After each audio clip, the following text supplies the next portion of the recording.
America's Funniest Home Videos won't be seen tonight, so we can bring you a very special episode of The Gen X Files. Welcome to The Gen X Files. I'm Jim. I'm Adam. And today's show is another For the Stepdads. Yeah, your summer-old stepdads are here and waiting for the June gloom to end and the May gloom, I suppose. I don't even know what we're at right now. At the end of May. End of May. June gloom has become May gloom. It's great. We had a really awesome time covering Monty Python for May. Oh, yeah. Monty Python's so good. It was so nice to sit down and watch everything. Yeah. They were so brilliant. So genius. It's one of my favorite months that we've done in the 220 some odd episodes. I had been away from Python for way too long, I've realized. Me too. And reconnecting with those chaps was just a pure joy, man. It was absolutely incredible to be able to watch stuff that I've seen before, and it's such a part of the cultural zeitgeist, yet still be surprised by stuff. Oh, yeah. Like, surprised by their material and things that, like, either I didn't remember or, like, I see differently now. Like, it was like watching it for the first time again. Yeah. And it was so good. Yeah, no, I totally agree, because a lot of it that you remember, like, the Ministry of Silly Walks or whatever, there's much more to that than just silly walks, you know? Yeah. And it's incredible to me that 56 years later, it's just as topical and prescient as it was back then. Yeah. Which I've said before, it's kind of scary. Yeah. Not a good thing. We have not grown much. we did, and then we regressed. But seeing Flying Circus again was so much fun, and then the trilogy of Fleeks. Yeah. You know. I mean, all three of them are so great. It's really interesting watching the arc, like being able to watch the entire like pantheon of their oeuvre of material and seeing how they grow as artists together. It's also great and depressing that there's not that much. You can really own everything that they have, like you said, for under $100. Yeah. Oh yeah. And it's $100 worth it. You know? No, it's totally worth it. It should be in your library. But Holy Grail I've seen so many times, and it was so much fun to watch. Life of Brian, it's been a long time, and I think that might have bumped up to my favorite. Oh, really? Yeah. Just because it is the best lampoon of religion that I think I've ever seen. And it's not hateful to people's God or their beliefs. No. It's they're making fun of the people that take that stuff to the nth degree. Extremists, basically. Right. It was really interesting watching the debate that Michael Palin and John Cleese had with those two, the bishop and whatever, and the the two religious dudes. But like, it's so funny how you can see at a certain point where John Cleese and Michael Palin are just like, you're never going to get this. Like, you're just never going to get this. Well, the funniest thing is that Palin and Cleese were playing it straight. And they were like, look, this is what we believe, and this is truly what we were trying to do. And they're being very sincere with their answers. But the Archbishop and the recent convert, they were both doing shtick and... Well, yeah, because they don't have an argument. Of course not. They don't... You what do you do when you don't have an argument? You call somebody a poopy face. Yes, yeah. I'm sure you'll get your 30 pieces of silver. Yeah, but it's so funny because there's a definite tonal shift in that interview where they're just like, all right, like you're obviously not... there's no point in arguing with you. You can see Palin's face. He is pissed. And I watched... I went down a rabbit hole with that because I watched it, and they were right. They're like, we watched it again. It was quite boring. And it was boring because the religiosos would not engage in an actual debate or engage in a good faith argument to why they just kept saying, you're making fun of Jesus, and it's like, well, no, you missed the entire point. We didn't. We literally didn't. Did you watch the movie? Because we didn't. It was really fun to watch interviews with Palin and Cleese about the interview. Yeah. And then Palin was like, I was so mad. He was like, it just infuriated me to no end because they wouldn't engage. And, they were just saying all this idiotic, trying to get applause points and whatever. And Cleese was like, Palin was upset. He was livid. It's funny because it's something I didn't think about when we did our Life of Brian episode, but like I feel like clergymen and religious people would look at this movie and feel more connected to Jesus because it grounds him as more of a person.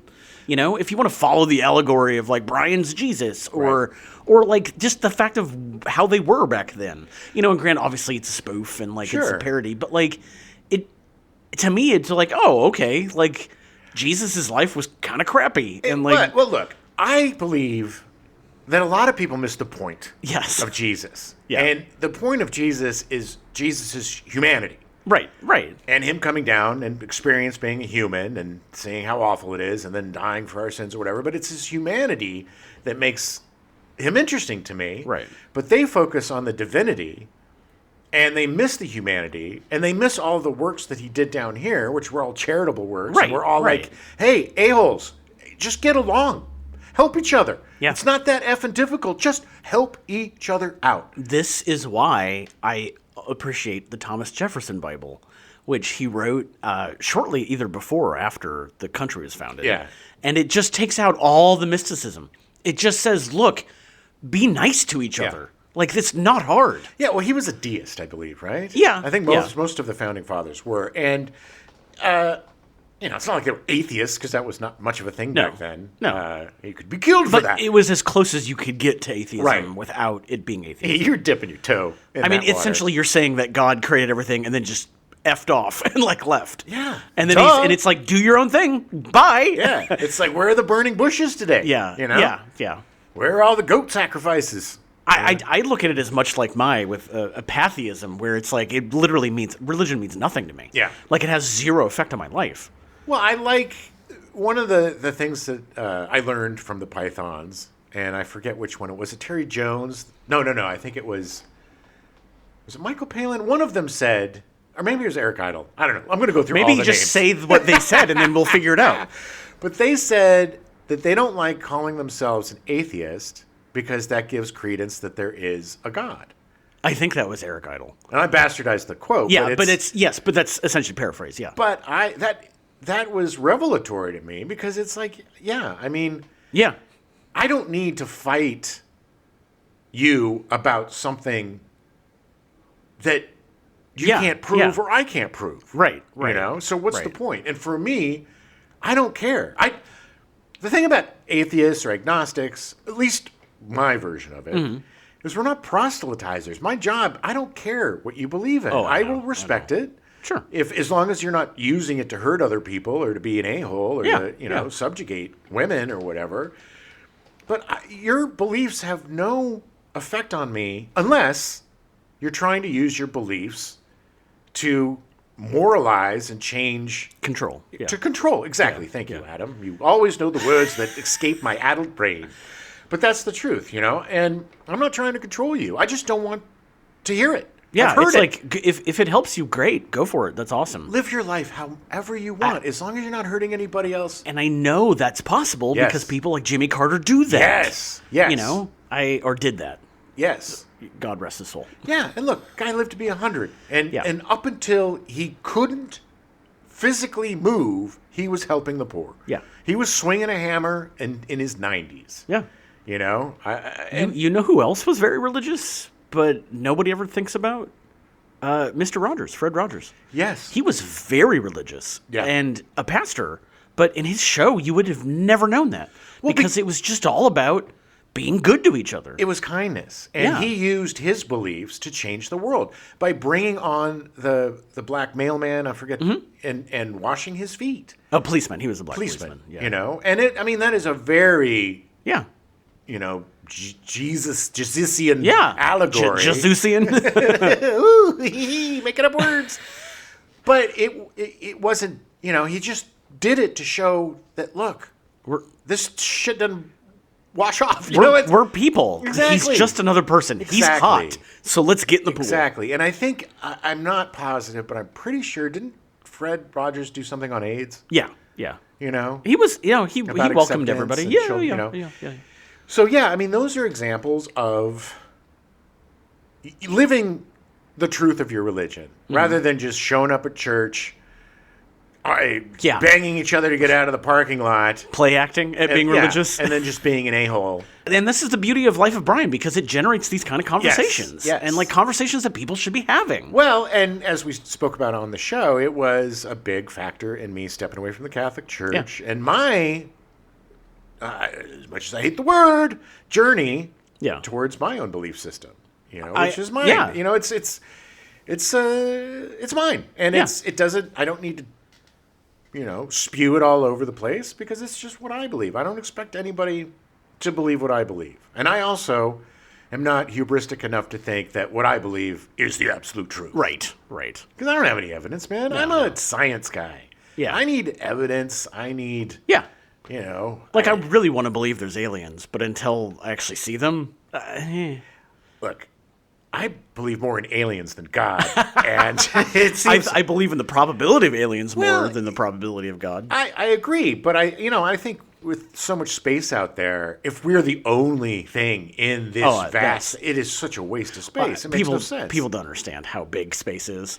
But I think a lot of alien life is just so foreign to any concept that we have. It's like they don't have to have the same gravity or the same physics. No, they don't even have to be carbon based. No, like they can be anything. Right, which is just fascinating to me. I think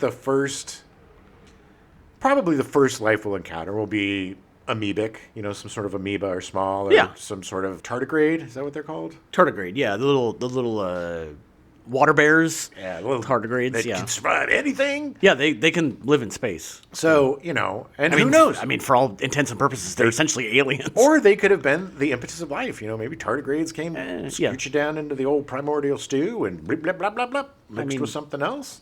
Yeah, I mean, maybe.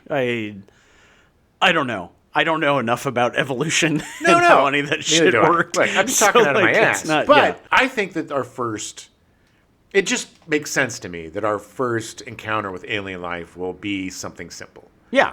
I mean, and this is the thing. The two facts that people don't understand is how big space is and how long time is. Mm-hmm. And the fact that if we are to find... They just found what they called the most hospitable planet, Earth-like planet. Yeah. It's like twice the size of Earth, but like it's the most Earth-like planet they've ever found. And there's very possibly going to be multicellular life there. Oh, wow. It's very possible. Is it a Kepler? No.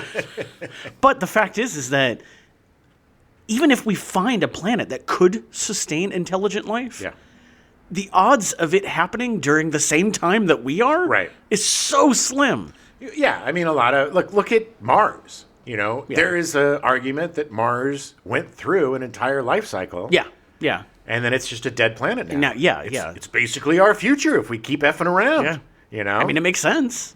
I also, and this is a dumb speed bump, but I think colonizing Mars is the stupidest thing in the absolute world. It doesn't make any sense. We have a planet that is nice.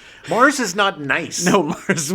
Look, space is trying to kill you. Yes. That's all it wants to do. All it wants is for you to die. And this ridiculous waste of money and resources to colonize a dead planet is the epitome of the idiocy of the billionaire to me. I think the billionaires now, they see stuff like these sci-fi movies and books and shows and stuff, and they're like, but we should have that. Oh, yeah. Like, they were just born at the wrong time. If they were billionaires in like 300 years, sure, go to space, whatever. They want Elysium. Yeah.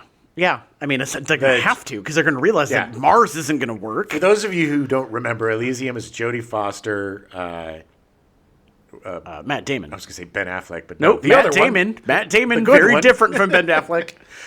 And in the future, the ultra-rich have a space station kind of thing that orbits Earth, that's above Earth, that has machines that'll cure you and perfect food, everything. It's a paradise. Yes, absolutely a paradise. And Earth is not. No, Earth is bad. Earth is it's like Escape from New York, but everything's New York. Yeah.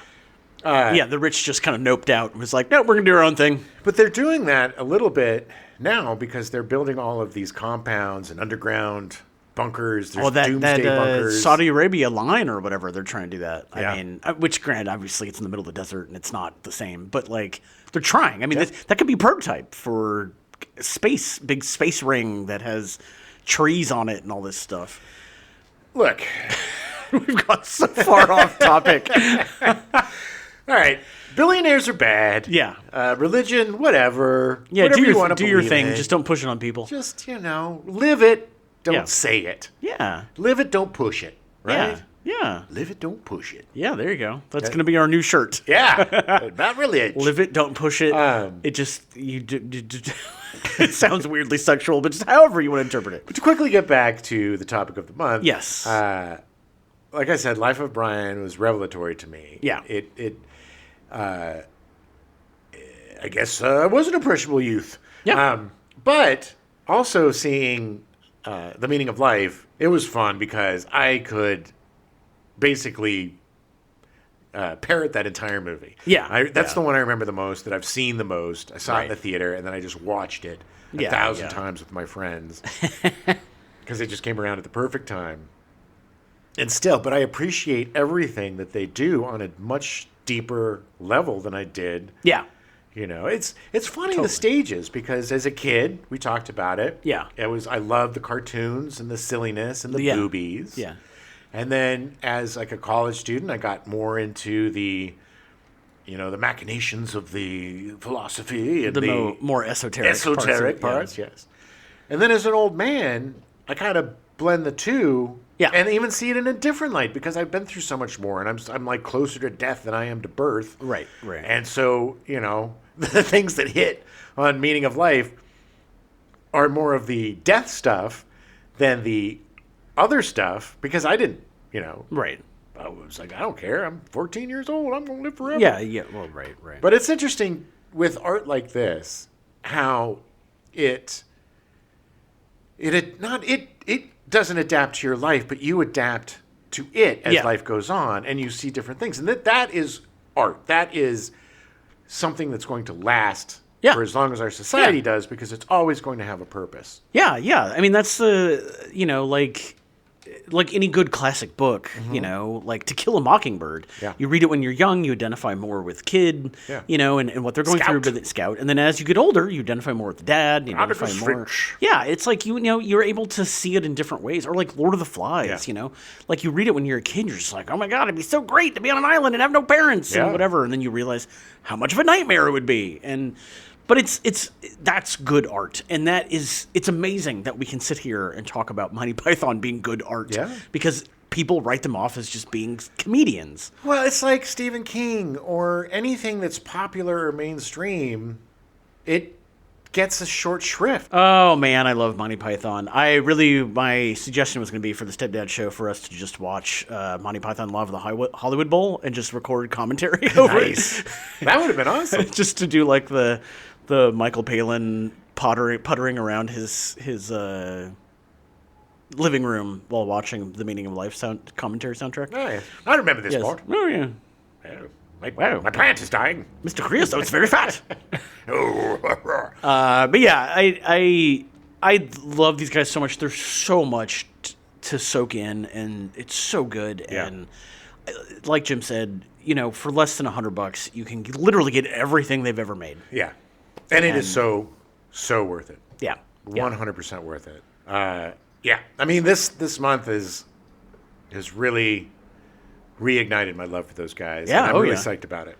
Yeah, it's funny because I had the show, I had the series forever, and I didn't own any of the movies, and got them all now. Gotta catch them all, baby. I had to. Yeah, so check it all out. Life of Brian, Meaning of Life, Holy Grail, Flying Circus. Do yourself a favor. It'll make you happy watching those guys. Yeah, they're so good. So what have you been watching? Big Mouth came back on Netflix for its 8th and final season. God, 8 seasons. Yeah, That's it's crazy. It is such a funny show. I know a lot of people probably find it super rank and disgusting, but that's the point. Yeah. If I had a kid in middle school, I would have them watch this. Yeah. Because it is such a great portrayal. You forget how disgusting you are during puberty and changing, and your mind and the sociopathy and the things that you do, and the way that they go through this is disgusting and horrible language. Everything is to the nth degree, but it works so well. And it really makes you feel okay about your changing body and about how weird and gross you think you are. And the beauty is like these monsters that they have that are like the shame monster. And the guilt monster and the depression monster. They're all, the depression is this big cat played by Maria Bamford, which is perfect because of her whole shtick. Shtick and life. But it's really great. I'm almost done. I'm to the last episode of the season. I went through most of it this weekend. Great ending, just as funny and fresh. And it's honestly the only acting that John Mulaney does that I buy is him playing that kid, Andrew. He's such a bad actor, but he's so good in this. And I love John Mulaney. I think he's a great stand-up, an amazing writer. He's not a good actor. He's such a bad actor. Such a bad. That's why his sitcom was like one of the worst sitcoms. Yeah. But and oh man, he was on Poker Face. Yeah. And it just took me out of it because it was like, hey, there's John Mulaney being John Mulaney. Yeah. But not everybody has to be everything. No. He's good at everything else. So, yes. I mean, yeah. So it's okay. You don't just play yourself, John. Yeah, but host some stuff, which is what he's doing. I mean, but yeah. But a brilliant show. And if you have kids, I know this is going to sound crazy, but if you have like high school kids or kids, watch the show, at least yourself, because I think it'll help you get more of an understanding of what your kids are going through and help you remember what it was like when you were going through it. Right. Because when I first started watching it, I'm like, this is absolutely disgusting. How can these kids, blah, blah, blah, blah. But the more I watched it, the more I remembered. Yeah. All the disgusting things we did and all the masturbating and all the this and that. Kids are gross. Yes, disgusting. But anyway, I just wanted to say that's back. It's the last season. If you haven't checked it out, give it a shot. It's not for everybody. But I'll be sorry to see it go, but I think they did a great job. Okay. Like I said, I stopped watching at a certain point. A little surprised that I think there's 4 or 5 seasons I've not watched. Yeah, a lot to look forward to. But I do want to watch because I enjoyed it. I definitely enjoyed it. It's a hard one to binge because it's a cringe binge. Yeah. It's also very sweet. The newest season of Amazing Race just finished. I just want to mention real quickly. I love that show. It's such a good show. The people that got 4th place, I thought they were going to win. It was this great married couple, young nurses, and like the guy was just so positive all the time. And I was like, this is what we need. And in true reality show fashion, they ended up losing out to get in the finale to perhaps the most despicable human being I've ever seen on TV. Oh, gross. I've never seen a guy be so mean to his wife.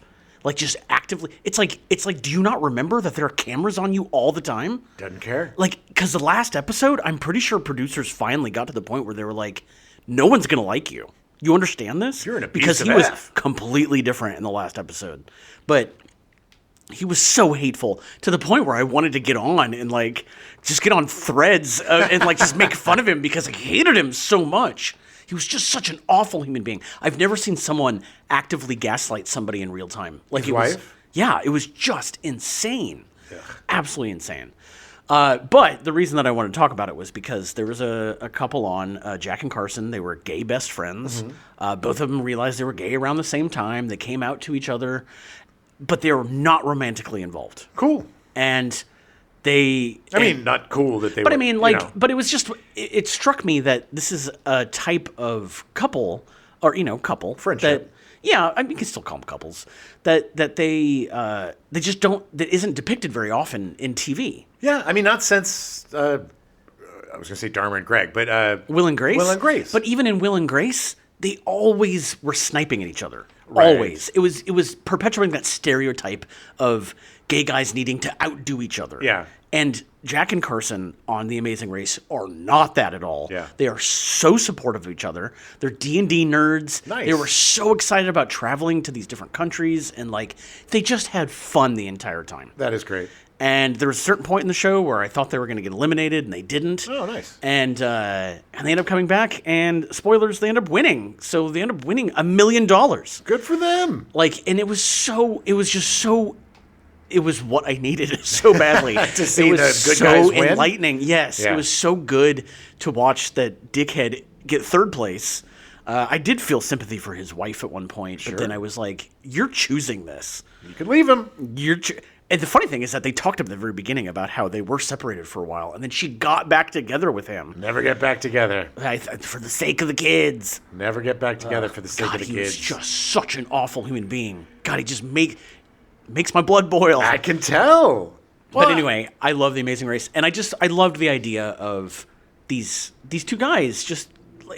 It was just so normalized. It wasn't like a big deal. They were gay. It wasn't a big deal. They were, best friends. Like, well, that's we were talking about before the show, and to me, you're absolutely right. We need to see a lot more of this. And I was saying, well, if somebody calls me gay or the F word now, I'm like, well, so what? Yeah, I'm like, that's like calling me blonde, or it's not an insult. I don't think there's anything wrong at all with it. And I think we were kind of there where it was just what it was, and now we're rolling back to this bizarre. There's just a lot of loud people that are very insecure about their own sexuality, and so they have to scream how, "Oh, I'm a big man, I'll beat you up and use my fists." But it's just stupid. I thought we were moving beyond this, and it's like I think we're at the last gasp and scream, the primal scream of the homophobe. Right. And hopefully it's the death knell. And then, Fingers crossed. It's funny. Every time The Amazing Race starts up again, I'm tempted to watch it, but I feel like, there's like 39 seasons, Jim. You should watch all of it. Yeah, I'll be busy forever. I gotta check it out. Yeah, it's a good show. It's a great show. Unfortunately, the very last episode, they revealed that one of their longtime producers died. Unfortunately, oh no! But he worked on the show for like 30 seasons, from like 2006 to 2025. But because I think they have a team because they're doing these shows like every 9 months essentially, ish. But yeah. Anyway, Amazing Race is great. I love it. It's all on Paramount Plus. Check it out. Right on. We watched Andor. Yeah. We watched a lot of Andor, not all of Andor. It is so good, though. It's so good. I didn't know this, but every 3 episodes is like its own chunk. It's like 3 movies. It's like its own trilogy. 4 movies. Yeah. It's quadrilogy. It's a quadrilogy. And every one takes place a year after. Yeah. Essentially counting down to getting to the beginning of Rogue One. Yes. The Battle of Yavin. Yeah. BBY. BBY, yeah. The Big Battle of Yavin. Big Butt Yavin. Big Butt Yavin. Big Beautiful Yavin. So good, man. So many good actors. It's such an intriguing story. And it's also a testament to how good the story is we know what happens. Yeah. We know Diego Luna, spoilers if you haven't seen Rogue One. Yeah. He dies, baby. Yeah. Death. Nobody makes it Nobody out of makes Rogue it out One. of that. Rogue One is really good. I'm such a good movie. When we're done watching Andor, I'm going straight into watching Rogue One again. But yeah, unfortunately, we were going to finish it, but we just didn't have time to get together to do that. It was my fault. I'm too busy. I'm sorry. So we'll, maybe we'll talk about it on the next Stepdad show. Yeah. When we finish it. But we just wanted to mention. It's such a good show. Yeah. Watch it. We did finish watching the second season of Last of Us. Only 7 episodes. A little sad it was only 7 episodes. Yeah, me too. And they weren't like super longies too. No, they're all less than an hour. Yeah. But they're following the game, and there's gonna be a lot of spoilers for the show and stuff, and the game. So don't listen right now. Jump ahead to the movies, but if you don't want to get spoiled, finish it. It's already out. It's out there. Watch it on HBO Max. What did you think of the first season or second season? I keep saying first season. I enjoyed it. I really enjoyed it. I liked what they did with some of the characters, the changes that they made. I really liked what they did with Tommy. Yeah. Making him more... Because in the game, everybody wants to, get vengeance for Joel. Right. Especially his brother. But it's a game, Yeah. You just kind of need to have a motivation to get people going and get the action happening. But I think they made some really smart choices in changing the character. I enjoyed the relationship between Bella Ramsey and Isabella Merced, their characters. I thought it was a more fun. It was just a more realistic portrayal of kind of, because Isabella Merced's character is bisexual, and and so Bella doesn't, she's with a man at the beginning, and then Bella doesn't think she has a chance, or Ellie doesn't think she has a chance with her, but it was a very organic growth. I also think that Dina, that it was Isabella Merced's character, I think Dina, her motivation of going for revenge was stronger too. Yeah. Like she had her own relationship with Joel and her own motivations for going. Yeah, the real revelation of why she was willing to go and willing to do it was great. Yeah. Talking about the guy who essentially killed her mom and her sister, and she was like, if I hadn't killed him, I would have chased him for the rest of my life. Yeah. And it's like, I get it. Yeah. I also thought Bella Ramsey was awesome. She's so good. The scene with her and the wolf woman, the friend of I think it's Abby. I think it's Lisa. Maybe. I think is the name of the character, but I could be something wrong. like that. Yeah. But she chases her down. Into the basement. They fall into the spores, and Yeah. she's dying. The acting that Ramsey did in that scene was scary. I mean, she was scary. Yeah. Scary good. It was sad not having Pedro Pascal there, but they did a really good job with that flashback episode. That was I thought basically, I thought the flashback episode was great. except for putting hats on dinosaurs, it was basically the same Basically as the game. Yeah. Yeah. Also, you saw that hat from the dinosaur in her room. Yeah. Cool Easter eggs. The only thing that I'm a little bit worried about, and I need to see more of her because they didn't really show much of her, and I think there are two things that bothered me. Mm-hmm. One was I don't think we got to know or got to see enough of Abby's friends Right. before they were killed. Yeah. Because the thing of the game that is so brilliant is that you play as Ellie and you're going on this vengeance tour and you're murdering all these MFers and you're feeling good. You're like, yeah man. Yeah. Except for the dog you have to kill, which I'm really glad they cut that out. Yeah. I always hate that part of the game. Always hate it. Don't kill the dog. Yeah, don't. But I don't think that they built that up enough. Right. And I think they needed to have a little bit more of Abby in there to garner interest for the next season. And I love her. I think she's an amazing actor. And I'm pretty sure the walk she did at the end of season 2, the strut, made me a lot more confident in her portrayal because she has the physical, without having the physical bulk, without being huge, she has the presence. Right. Is Caitlin Dever. But she's such a good actor that I'm not. So good. Yeah. I have faith that she'll bring it. Yeah, and the fact that it's just like the ending was the complete switch of the game. Yeah, pretty much where shot you for go, shot. Yeah. Because in the game, if you don't know, the brilliant thing about it is you play as Ellie, and then you come to this the part in the end, she's got the gun on Ellie, and right when she does the shot, it's the same thing. Goes to black, and then we're at the stadium, and then you're Abby. Yeah. And then you have to play as Abby. And at the beginning, you're like, I hate Abby. I don't want to be Abby. Yeah. But then you're like, Abby's pretty cool. Yeah. Abby's got a point. She's trying to get by, too. Yeah. And it's so amazing the way that they can flip-flop and make the antagonist the protagonist, then the protagonist the antagonist, and make it work, not make it, easy fixes or whatever. Right. You really start, like when you get to the point where you're Abby and you're back at the theater and you're fighting Ellie. Yeah. You want to beat Ellie. You want to kill Ellie. Right. And you're just like, I don't know. I'm so confused. Yeah. And that was the greatest part of the game. And I'm hoping that they can do that with the season 3. Right. Well, what did you think? Same. I really enjoyed it. I have played the game. I've only played through the game once.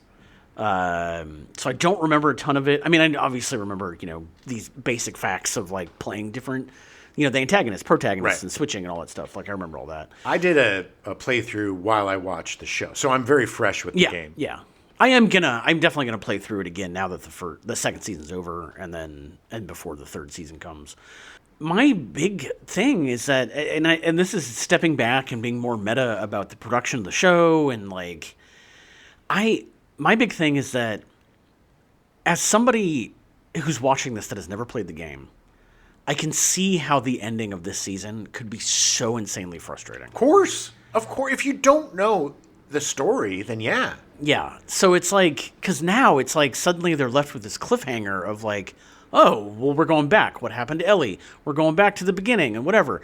But it doesn't help any that they needed to somehow figure out a way to sprinkle Abby and that kind of switching part, sprinkle that throughout this season. Yeah. So that way you had a reason to go back and see more of what how she got to be the way she is. Well, also I think in the game, you don't really know Abby's motivations when it happens. You don't know who she is, and she just comes in, kills Joel. Yeah. And then you're like, what the F? Right. And then you get to know her motivations and where she comes from. And I think they also, you're right, because they tipped their hand too early about who she was and her motivations. Yeah. And then just disbanded her.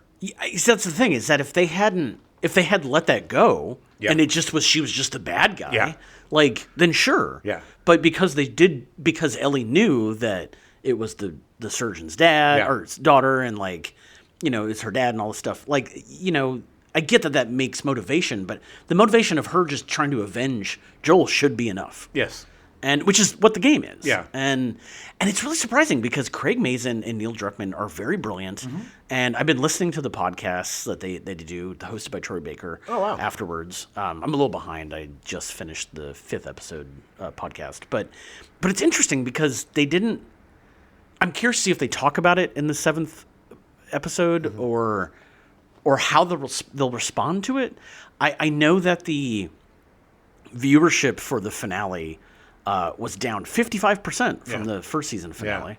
Yeah. I think people were mad that it's like, well, Joel's gone. And what's the point? I think once Joel, because I was like, they're probably going to keep Joel around for at least 3 episodes, but they didn't, which, hats off to them. Yeah. For making that difficult choice.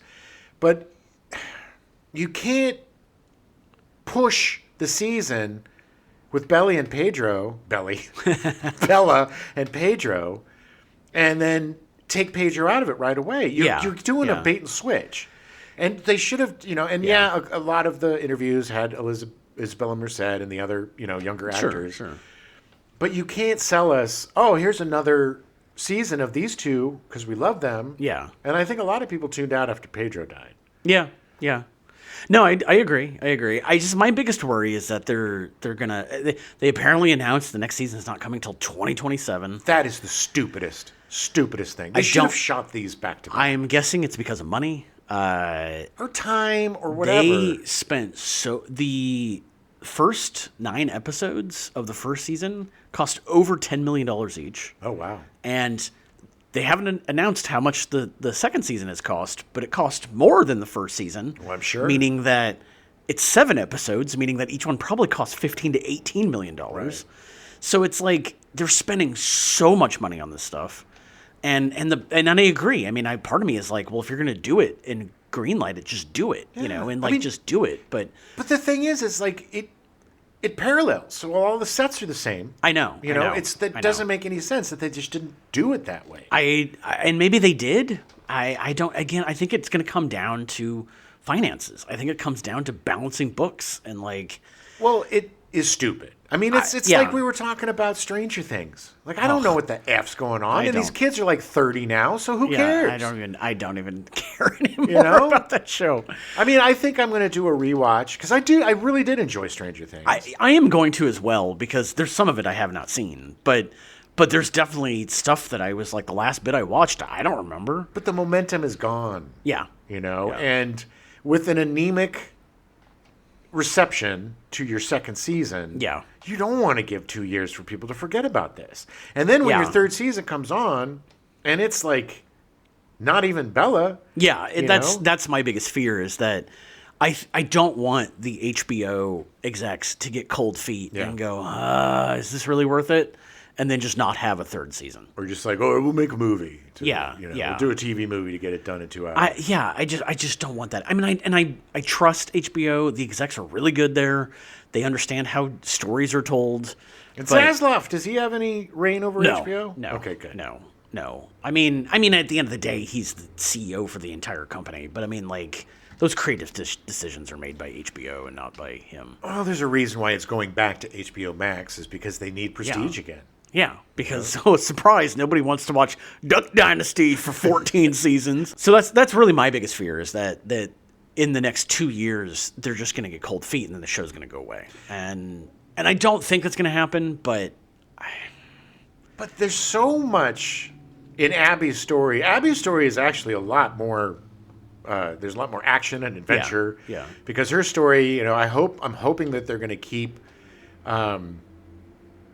The whole subplot of her hooking up with the two scars and, the one sister losing the arm and then them having to go get their trans brother. I'm pretty sure they are. I'm pretty sure they will. From the little bits I've heard, the Craig Mazin and them talking about it, like there's a lot deeper things going on with the scars that they haven't revealed yet in the show. Because honestly, playing it again, I think this might be my third time. Mm-hmm. I think I enjoyed Abby's story better. Oh, really? Just in terms of Abby was a little bit more interesting, I think. Yeah. Than Ellie. And not that Ellie wasn't interesting, but the whole aspect of her giving up everything to help these people in need. Right. Giving up, you're getting to the point where you're killing your own allies to save these kids. Yeah. I thought it was just super intriguing and made her such an interesting and complex character. Right. And if they can get that, if they can capture that in the third season, it's going to be a banger, man. It's going to be better than all the seasons. Right. If they do it right. Right. And I think they will. I really think the only misstep they've done so far with all the changes and things was allowing Ellie to know who Abby was. Yeah. I think that... And allowing us to know who she is, too. Yeah, I think that took away from Ellie's character. Well, it's also going to take away from the impact of following Abby, I think. Yeah. Because it's, I remember the first time playing the game, and when the switch happened, I was like, what? Yeah. No. Same.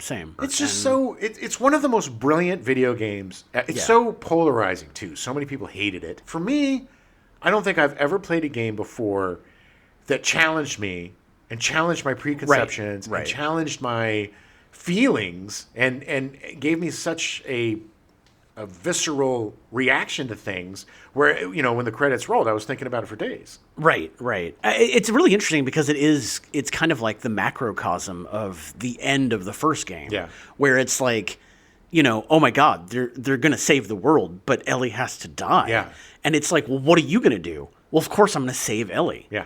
And it's taking that moral quandary and then you having to sit with it for half of a game. Well, and then deal with the repercussions. Right. Well, but I mean in a thematic sense of like with Abby, and it's taking that decision and you thinking that you know what's going on, and then making you live through her motivations and live through why she's doing this. Yeah.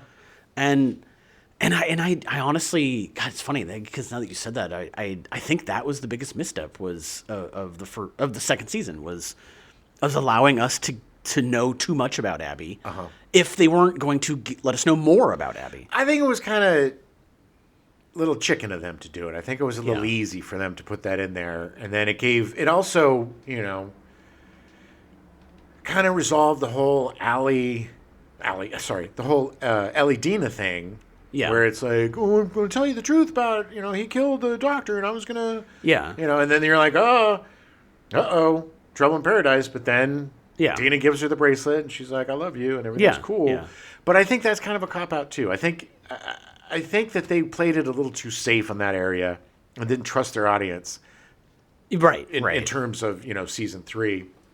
Well, yeah. and because it also like it kind of, and again, this is stuff that'll be covered in season 3. But it's like, how much did the friends of Abby's that came with her to help her do this and find Joel, how much did they know? Yeah. Because to me, it also, like, the fact that we know who Abby is and the friends are, it takes away from I think it was the end of episode 5 where she has her down in the basement, Lisa or whoever it is, the friend, down in the basement, and then because the woman's like, I still hear his screams at night. Yeah. Like, I hear him screaming, but the bastard, she's like, do you? He deserved it. But she was like, but the coward got what he deserved. Yeah, and it's like, that wasn't as powerful because we know the motivation. Yeah. And it's like, if we were able to see more of Joel through their eyes, which again, I think it's going to come in the 3rd season. Yeah.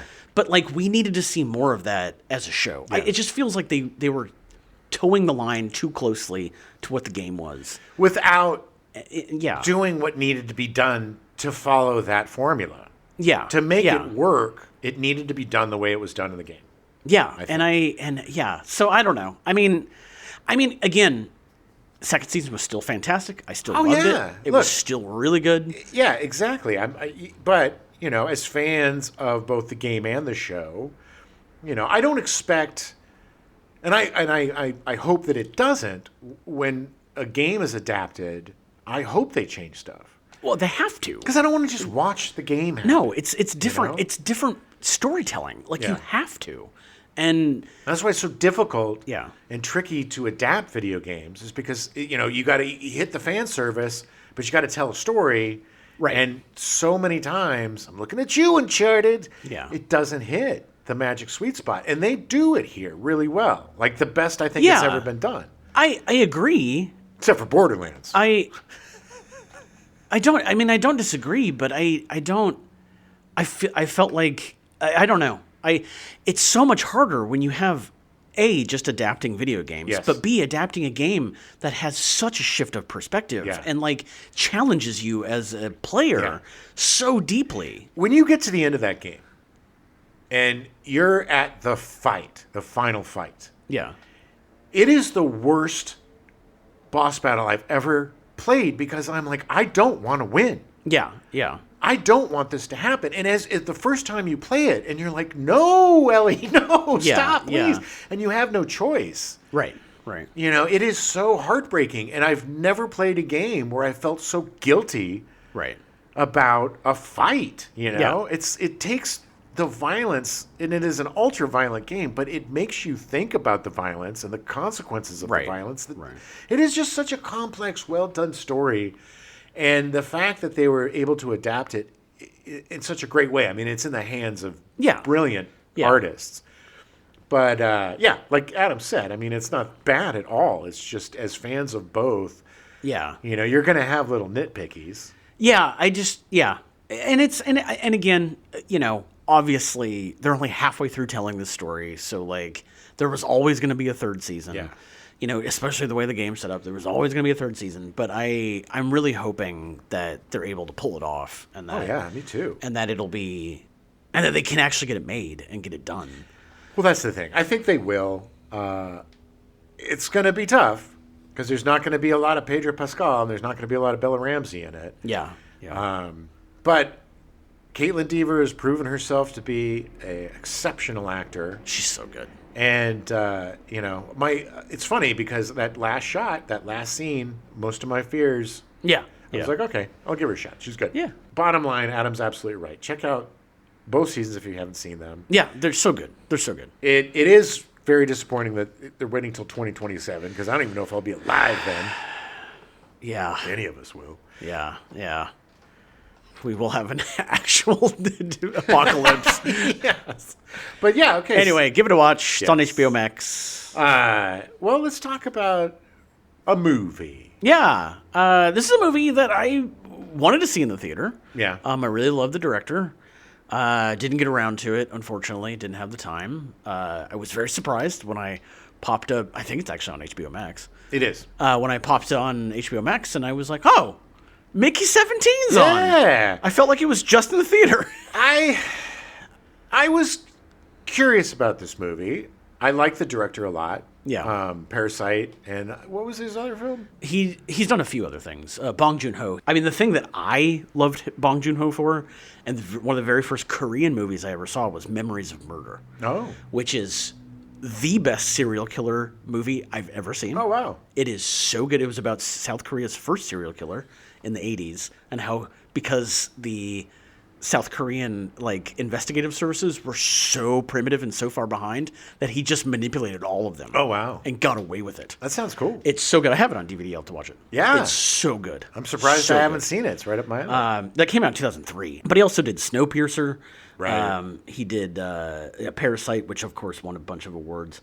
Mother, which was a great movie. Another Korean movie about revenge. He's really good. I love Bong Joon-ho. I everything he does is always interesting. Yes. I wasn't a huge fan of The Host. Like, it was fine. Yeah. But I felt like it had some, whatever. Parasite was great. But Mickey 17, Ambitious. great conceit. A lot like, to say, I love the idea of it. Yes. A lot of great ideas, a lot of meaty stuff to chew on, and a lot of philosophical things to think about in terms of humanity and souls, and if you're expendable, are you a person? There's a lot of that. And then, the stuff with the aliens. Unfortunately, for me, Robert Pattinson is very hit or miss. Yeah. He's always going to be Edward to me. It's so funny. I've never seen any of those movies. I didn't care for his take on Batman. Yeah. He's a good actor. His choice of accent. I don't understand. If maybe Bong Joon-ho just didn't understand what he was doing. Yeah. But it is the weirdest affected voice. And they resolve it at the end, and it's a nice ending. But I'm getting really tired of a-hole human movies. Yeah. Humans are just awful, destructive things that wherever we go, we cause pain and destruction. I know it's apt. I mean, probably. Most likely, if there is going to be colonies in space, it's going to be through private companies. I would love to think that in 150 years we'll be more enlightened, but I doubt it. No, you want to do that. You gotta go Star Trek route, and it's 1,000 years in the future, or 700 years in the future. It's not a bad movie. It's not a bad movie. It's worth seeing, for sure. It is. But as we were talking about this yesterday, there's certain directors that we hold to a higher standard. Yeah.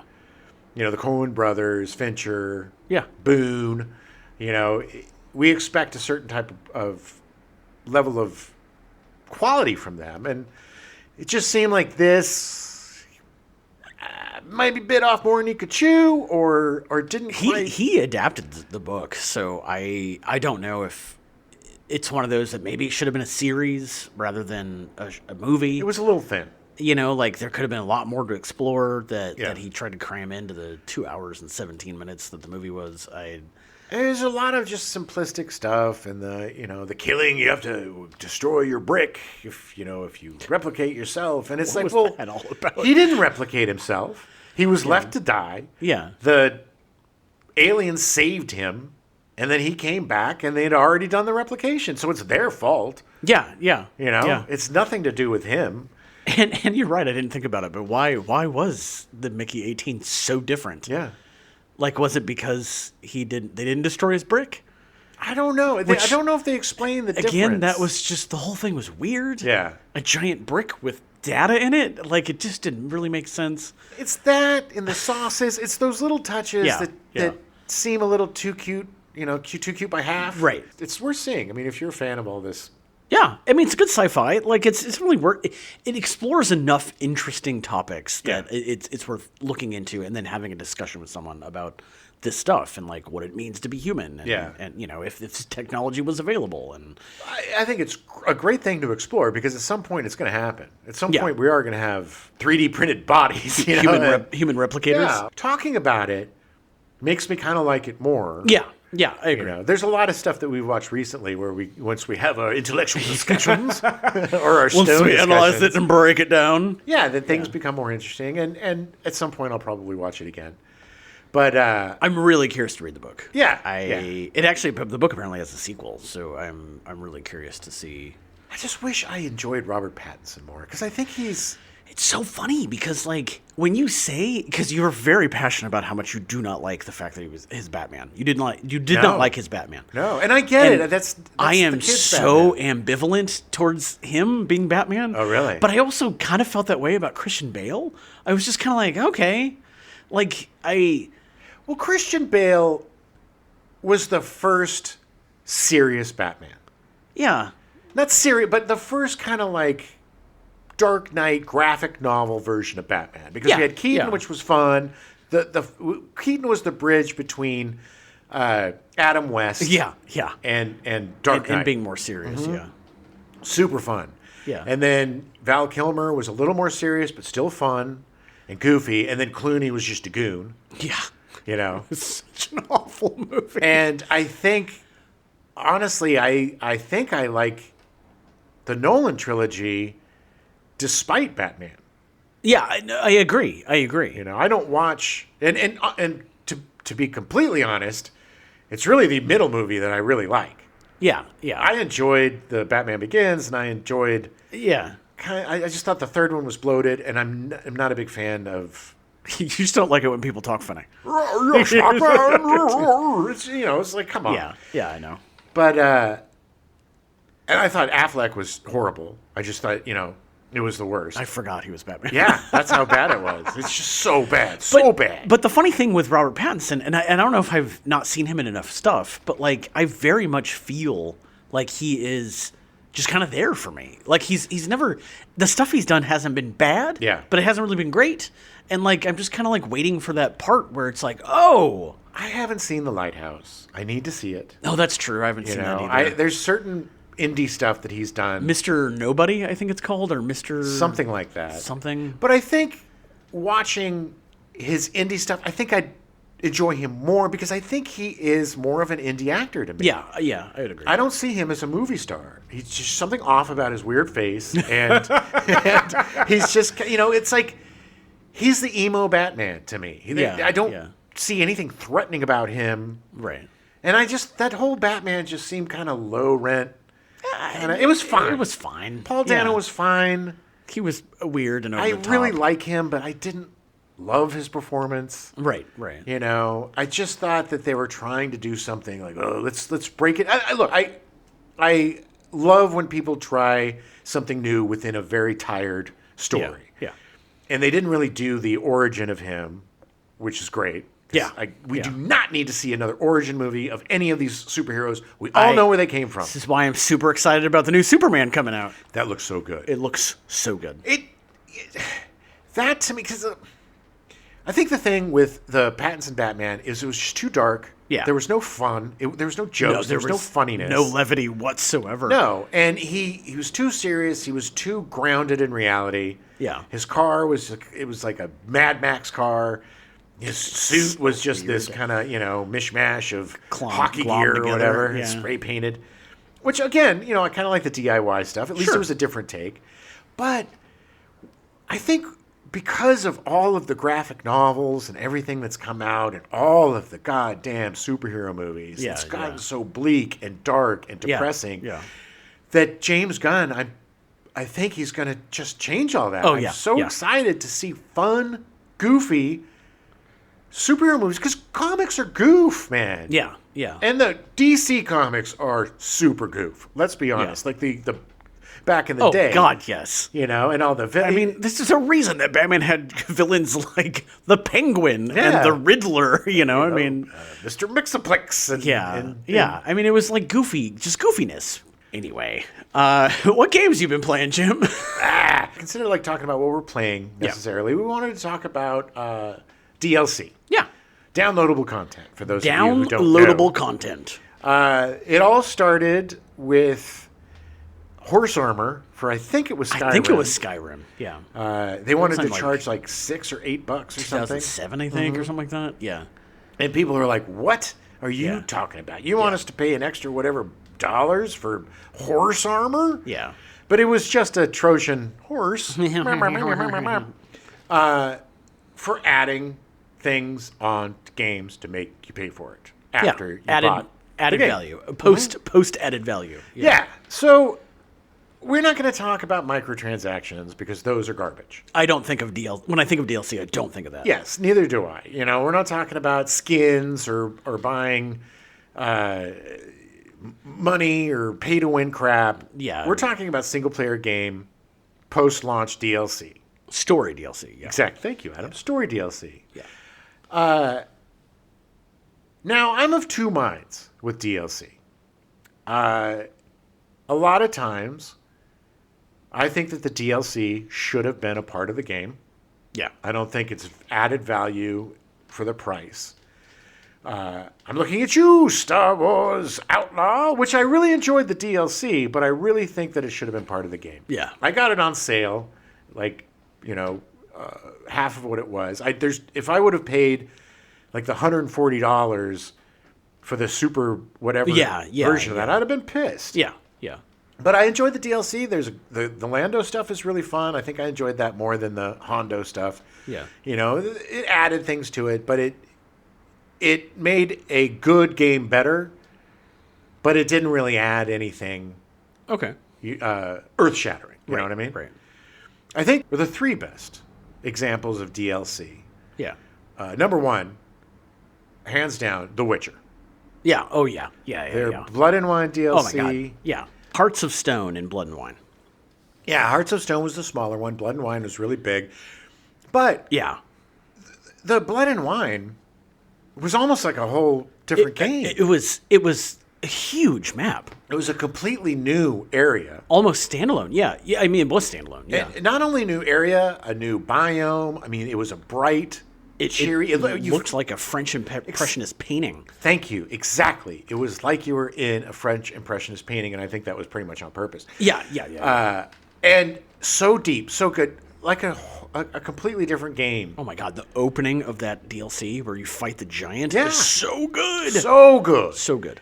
And to add to that, I think the second greatest DLC is Phantom Liberty. Yeah. Phantom Liberty Yeah. for Cyberpunk 2077, which not only added a whole new place again, a whole new set of story, they completely revamped the game Right. into something even better, added Idris Elba, he still had Keanu Reeves, which I think Cyberpunk 2077, I think is Keanu Reeves' best acting work. No, yeah. He is so good in that. Yeah. I also don't think it is Idris Elba's best work. Well. He's second playthrough. I enjoyed it more. Yeah. I think I was hyped for it. He's a little Right, more subtle. But anyway, so value worth it. Yeah. The money. I do not regret paying for that DLC because it was like getting another game, and it also added. Both of these added so much more to something I love so much, Right. and gave me more time in it. Yeah. But something completely new. It's not like, oh, okay. The thing about the Star Wars DLC is it's a lot of the same. It's a lot of infiltrate this place. Yeah. Get this to there. Do this thing. A lot of the same kind of quests from the main game. So, I would say that the my third best example of DLC would be Grand Theft Auto 4. Yeah.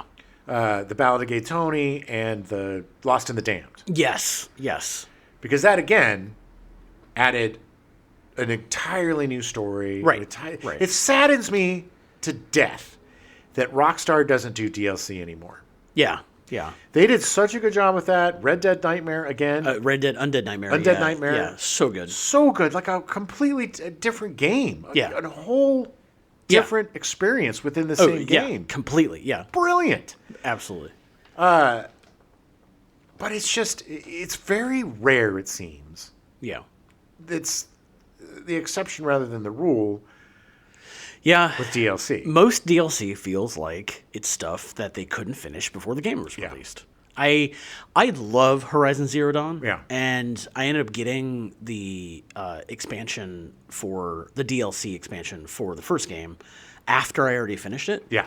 And when you load it up, the first thing it says is yeah, that ending you did, it didn't happen. Go explore this other place. And I'm just like, that is the dumbest thing I've ever seen. Yeah. When I played through it again, like on the PS5, and the DLC was already integrated, it was perfect. Right. Because it felt like part of the game. Yeah. And it was like, oh, of course, this is how this was supposed to be. Right.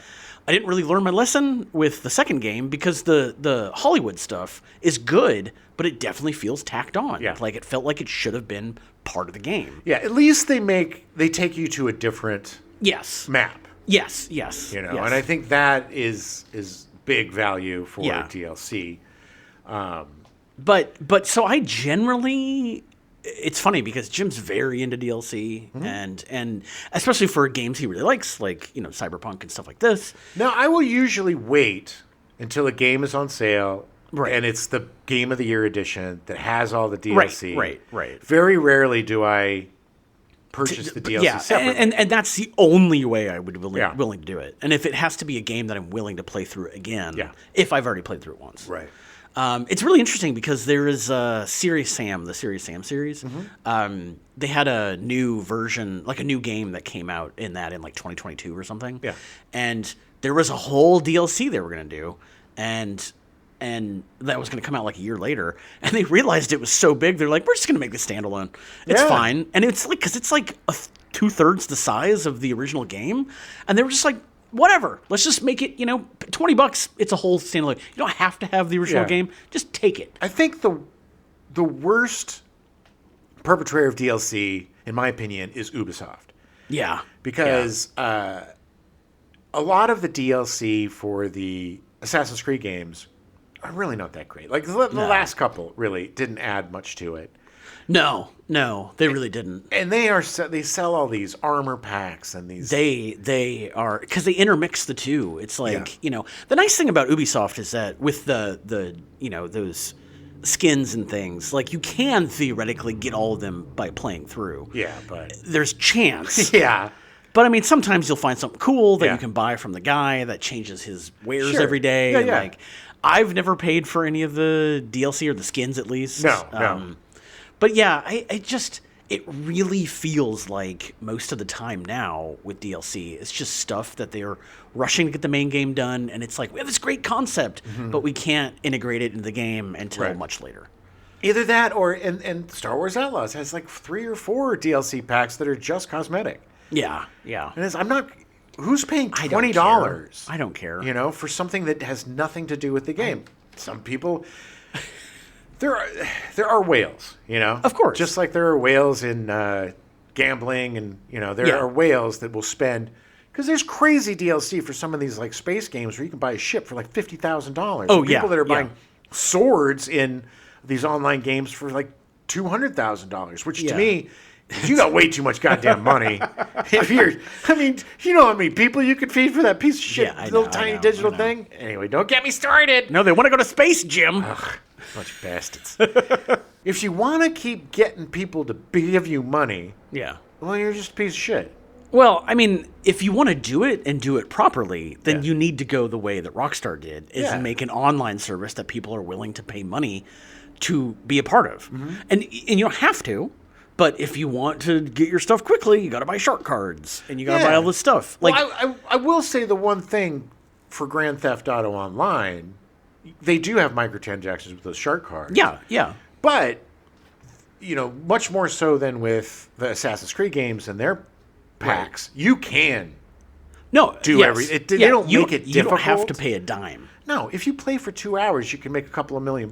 yeah. And, you know, it's just you got to put in the time. Until they nerf it, and then Right, and then you you gotta only do make $5. $1,000. Yeah. There's always going to be money to make money, Yeah. ways to make money, and that, so it's not completely pay to win. You No. know, so much is just trying to make money because there's. Oh, yeah.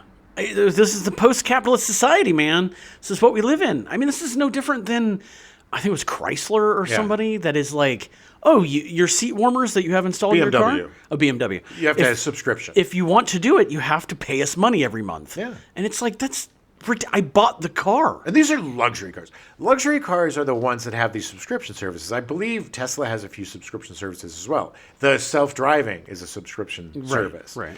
things that you have to pay above. I mean, if you're shelling out $150,000 for a car, yeah, you could probably afford it. Yeah. But you're shelling out $150,000 for a car. Right. I expect to at least have seat warmers. And it's Yeah. like, you know what? I'll just buy a heating pad, and plug it into the... I will move to somewhere where it's not cold. Exactly. F you. I'll wear thermal underwears. But yeah, I think you're right. It's just getting completely out of hand. It is. And it's getting normalized, which is the even scarier part, because people are just kind of like, okay.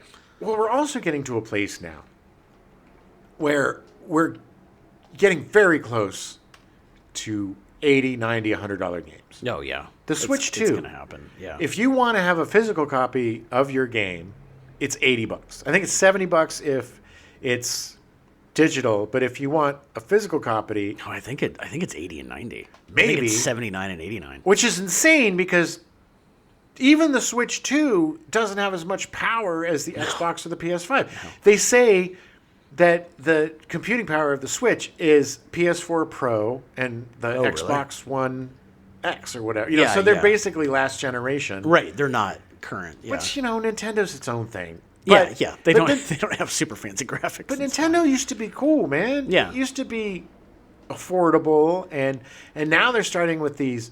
The Switch 2 is way too overpriced. It's going to go way up with the tariffs too, and the games are way too overpriced. And even like the welcome to the Switch 2.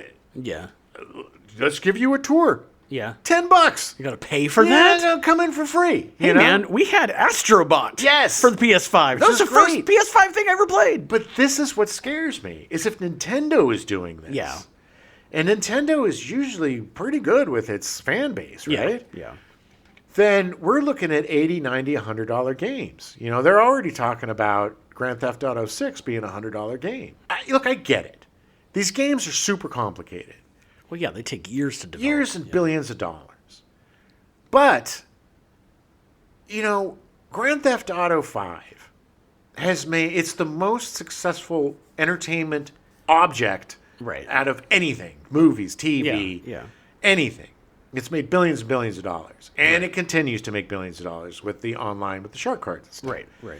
So you don't need to charge that much. You're going to get it if it's a good game. Yeah. People aren't buying $70 games, so they're not going to buy 80 or 90. I'm not going to buy and this is a $90 game. This is in comparison to the Claire Obscure Expedition 33, which they're charging $49 for. Yeah. And has sold upwards of 5 million copies already. Because it's quality. Or Baldur's Gate 3, which and it's not costing you an arm and a leg. No.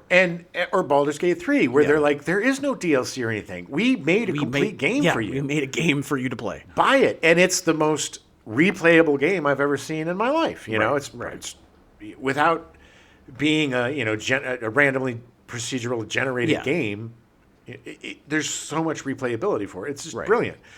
These indie guys they're fans of games. They're making games they want to play. The corporations are trying to find that secret sauce, and they don't care about the fans. I think it was there was a quote.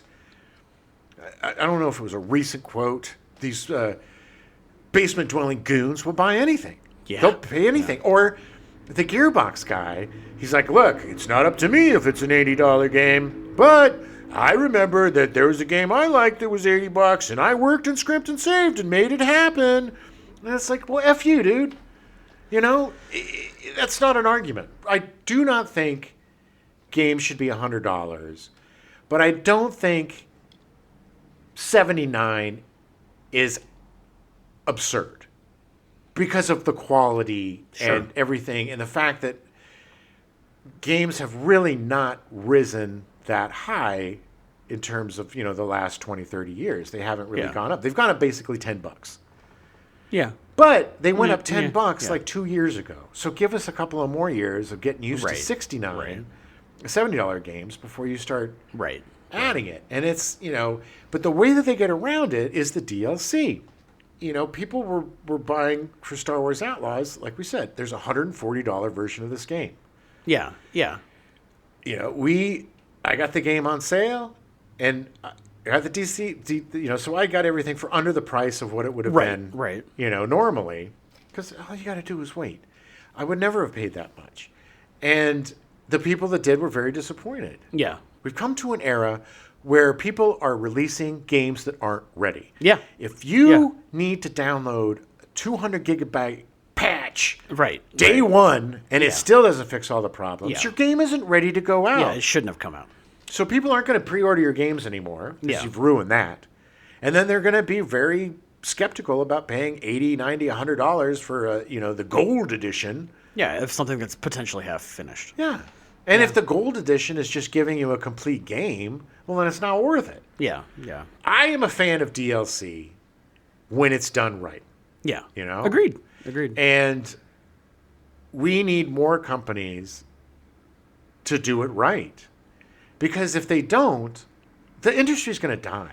Yeah, yeah. You're going to price your fans out of their hobby. Right, right. And the people that can afford it are probably not as big video game fans as the people that can't. Yeah. It's just very interesting to see, on one hand, we're at this stage where games are becoming brilliant, so realistic, and so like I think the Red Dead Redemption 2 kind of was the impetus for this really great move forward. The tools that they have are making much more impressive, longer, bigger, beefier games. Right. But on the other hand, they don't know which games to make. Right, right. And no matter how many bells or whistles you put on a piece of crap, it's still a piece of crap. And then True story. And then you're going to get, the new Assassin's Creed Shadows, very disappointing sales. Yeah. And look, that I will definitely play that game when it's $10 or it's going to get $20. cheaper. When it gets low, it get 20 or lower, I'll definitely pick it up. Yeah, I mean, look, the Assassin's Creed games to me are like B movies. I enjoy them. I'll never pay full price for them. But, it's a great way to waste 200 hours. Right, right. Well, I think that's probably it for us. Oh, I just wanted to mention one thing before we leave. For those of you who read, yeah. and a lot of us do, there's a new Stephen King book, Never Flinch, that came out on Tuesday. I had pre-ordered it because I do pre-order books. Yeah. Started it. It's another Holly Gibney book.